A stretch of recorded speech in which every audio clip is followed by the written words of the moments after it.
వ్యవస్థలో వచ్చిన మార్పుని మీరు ఎట్లా చూస్తున్నారు? ముందైతే ఒక మన ముఖ్యమంత్రి ప్రకటించినటువంటి ప్లాను, తర్వాత మన డీజీపీ గారు, ఇతర పోలీసు అధికారులు చేస్తున్నటువంటి కృషి, ఈ సందర్భంగా నేను వాళ్ళందరికీ కూడా నా నమస్కారాలు, నా శుభాకాంక్షలు కూడా తెలియజేస్తున్నాను. అయితే ఇప్పుడు మన కామ్రేడ్ దేవ్జీ మాట్లాడినట్టు మేము రేపు ప్రజల యొక్క సమస్యలపైన ప్రజల తరపున ప్రజలతో నిలబడి పనిచేస్తామని అటువంటిది చెప్తున్నాం. అయితే ప్రజాస్వామిక పద్ధతుల్లో అనుకున్నప్పుడు వేరే పార్లమెంటరీ సిస్టంలోకి పోవాలనేటువంటిది మా ఉద్దేశం అయితే కాదు. ఇవాళకి ఆలోచించుకున్నటువంటిది ప్రజల ప్రజాస్వామిక హక్కుల కోసం ఎన్నో పోరాటాలు జరుగుతున్నాయి. ఆ పోరాటాలను సంఘటితం చేయడం కోసం ప్రజాస్వామిక చట్ట పరిధిలోనే మేము పనిచేస్తామనేది ఆలోచించి అది అట్లనే మేము ఇంతకాలం ఏదైతే రాజకీయాలు సిద్ధాంతాలు సంఘటితపరిచినామో ఆ అవగాహన మా అయితే వచ్చిన మేరకు ప్రజల పోరాటాల వెనుక ప్రజల పోరాటాలతో మేము నిలబడతామనేది హామీ ఇస్తున్నాం.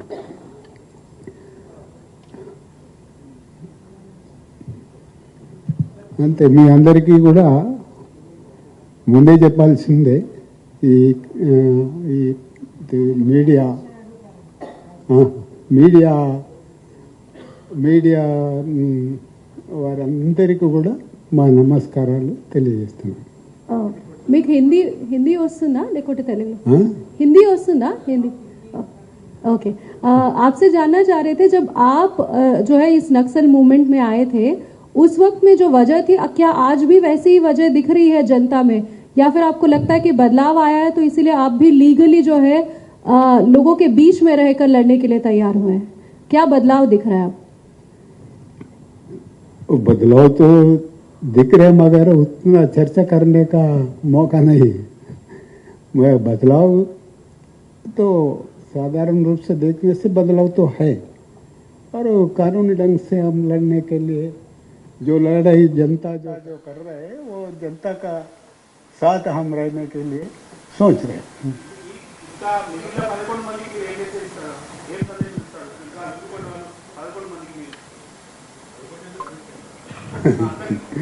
దేవి గారు అంటే చెప్తాను, ఇంకేమైనా అడిగితే అవన్నీ కలిపి ఒకటే మాట్లాడు. సార్ ఇక్కడ సార్ రాజిరెడ్డి గారు, మావోయిస్టు ఉద్యమం ముగిసినట్టే సగమేక? మావోయిస్టు ఉద్యమం అని అంటే మావోయిజము ఎప్పుడూ ముగియదు. ఈ ప్రపంచవ్యాప్తంగా అది అభివృద్ధి చెందుతూనే ఉంటుంది.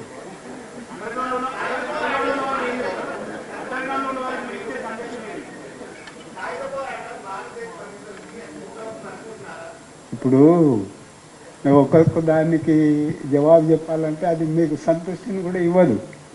ఎందుకంటే సాయుధ పోరాటం ముగిసిందా అంటే ముగిసింది అనేది చెప్పినా, లేదా అది రేపు మళ్ళీ తిరిగి తలెత్తుతుందని చెప్పినా కూడా దానికి సంతృప్తి ఎవరు పడదు కదా.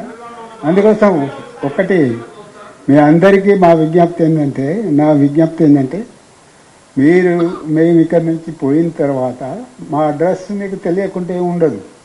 మీకు ఏం కావాలనుకున్నా కూడా మాతో వచ్చి కూర్చుండి రోజంతా కూర్చుండి కూడా మీకు కావలసిన ప్రశ్నలకు జవాబులు తీసుకొని మీరు మీడియాలో ప్రచురించవచ్చు.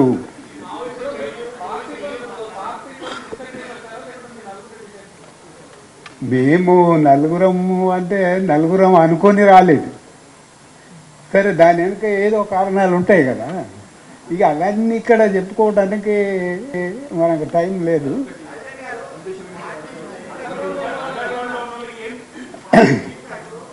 ఇప్పుడు అయితే మన మిగిలిన వాళ్లకు ఏం సందేశం ఇవ్వడం అనేది మా మా ఆలోచనలో కొన్ని ప్రశ్నలు ఉన్నాయి. ప్రభుత్వంతో కూడా చర్చించి ఏం సందేశం ఇవ్వాలనేది మేము నిర్ణయించుకొని ఓపెన్గానే మాట్లాడతాం.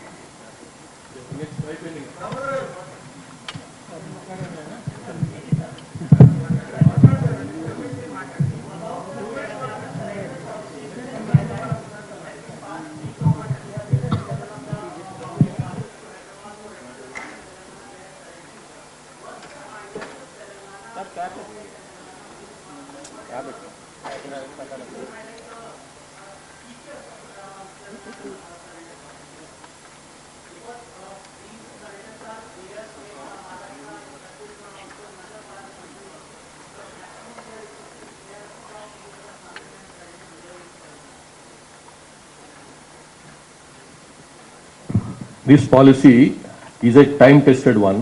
It was started in 1990. It came into existence in 1993. Since then, there have been the more than anything else, the number of surrenders have been extremely high. I'll give you the details just in a second.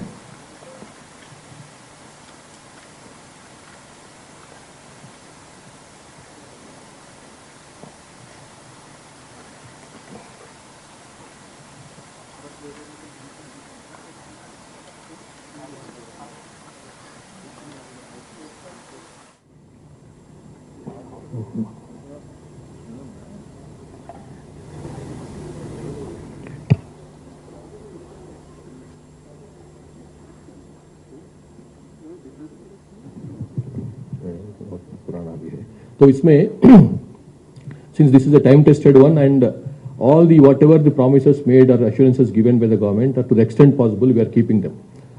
All those surrendered cadres who deserve to be rehabilitated, they are being rehabilitated, whether in the form of giving land or in the form of cash, in the form of education. If they want, somebody wants to pursue education, or if somebody wants to do some specialized trade, if they want to pursue that, we are providing them. In fact, I think sometime back, even 20-25 years ago, I think 1 or 2 people who had pursued their engineering also, if I'm not wrong, about 25-30 years ago. So that kind of system is set, and that kind of confidence is there among the surrendered cadres who want to come out and surrender. That government will take care of them. And as far as the cases are concerned, criminal cases are concerned, the government will go sympathetically on them. They don't want to harass them by putting cases on them. In the last few years, few in the sense from the day this came into existence, the number of surrenders have been 5,865 only in Telangana state. I'm talking about. That itself shows the effectiveness of this. That includes the top cadre till the last Dalam member. So this itself shows that, and then the people who died in exchange of are much less than the people who were rehabilitated when they surrendered.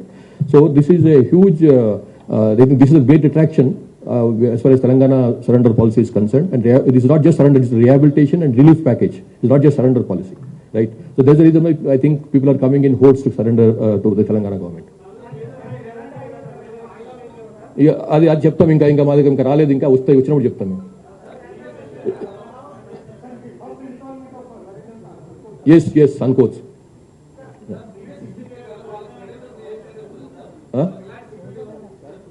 మీరు ఇంతకుముందు question అడిగినట్టున్నారు. ఇంతకుముందు సరైన అయినప్పుడు ఇదే question అడిగాను మీరు. వాళ్ళకు కనుక అట్లా వాళ్ళ ప్రాణానికి మా ప్రాణం అడ్డం ఇస్తాం. Yes,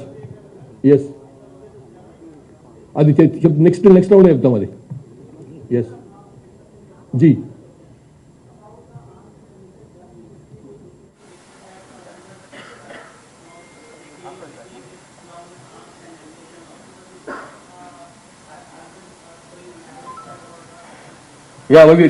I got the point. क्यों नहीं है बोल के बोल रहे हैं, वही तो ना.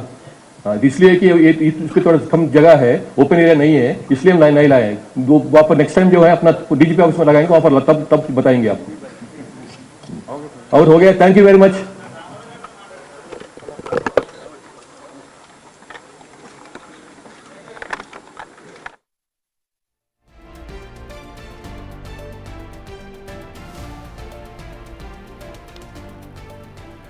లొంగిపోయిన మావోయిస్టులు కూడా మీడియాతో మాట్లాడారు. విలేకరులు అడిగిన ప్రశ్నలకు చాలా వరకు సమాధానం చెప్పారు. ఇంతటితో మావోయిస్టు శాఖ ముగిసిపోయిందా అనే దానికి మాత్రం ముగిసిపోయింది అని చెప్పలేము అనే ఆన్సరే ఇచ్చారు మల్లా రాజిరెడ్డి. మనం బిగ్ టీవీ స్క్రీన్ పైన చూస్తున్నాం. దేవ్జీ, మల్లా రాజిరెడ్డి, బడే చొక్కారావు, నరసింహారెడ్డి, మిగిలిన మావోయిస్టులు కూడా సుమారు